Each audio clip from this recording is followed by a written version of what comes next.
खातिरपुरा mega terminus में मिलेगी आधुनिक सुविधा। जयपुर में केंद्रीय रेल मंत्री अश्विनी वैष्णव ने कहा कि तेजी से विकसित हो रहे शहर की जरूरतों को देखते हुए रेलवे और संचार का व्यापक विस्तार किया जाएगा। उन्होंने बताया कि स्टेशन पर प्लेटफॉर्म की संख्या बढ़ाने, ट्रेनों में रखरखाव सुविधाओं के विस्तार और शहर के पास एक मेगा टर्मिनस विकसित करने पर विशेष ध्यान दिया जाएगा। वैष्णव ने कहा कि खातिरपुरा में अत्याधुनिक मेगा टर्मिनस तैयार किया जाएगा, जहां हर महीने लगभग 450 ट्रेनों के रखरखाव की क्षमता होगी। यहां वंदे भारत एक्सप्रेस और अमृत भारत एक्सप्रेस जैसी आधुनिक ट्रेनों के लिए उन्नत मेंटेनेंस सुविधाएं उपलब्ध रहेंगी। उन्होंने कहा कि भविष्य में यहां सर्विस की गई ट्रेनें दिल्ली, जोधपुर और बीकानेर सहित कई प्रमुख गंतव्यों के लिए संचालित की जा सकेंगी।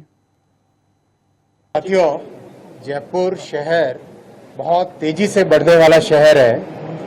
यहाँ पर जिस तरीके से ग्रोथ हो रही है, जयपुर शहर की रेलवे की कैपेसिटी को बढ़ाने का बहुत सारा काम हाथ में लिया है। रेलवे की कैपेसिटी में 3 विषय मुख्य होते हैं। सबसे पहला विषय होता है जो स्टेशन से उस पर प्लेटफॉर्म बढ़ाना। दूसरा विषय होता है गाड़ियों की मेंटेनेंस की फैसिलिटी को बढ़ाना।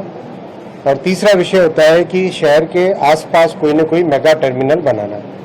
तो अपने जयपुर शहर के रिक्वायरमेंट को देखते हुए खातीपुरा में मेगा टर्मिनल बनाया गया है, जिससे कि महीने की एक सब्सटेंशियल नंबर, करीब 450 गाड़ियां यहाँ पे मेंटेन हो सके, वैसी व्यवस्था की गई है।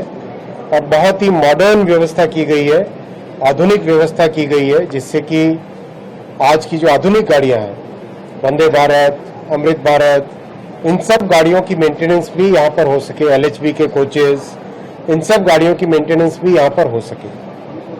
इसमें बहुत प्रयास लगे हैं, क्योंकि शहर के अंदर की ज़मीन बहुत वैल्यूएबल ज़मीन होती है।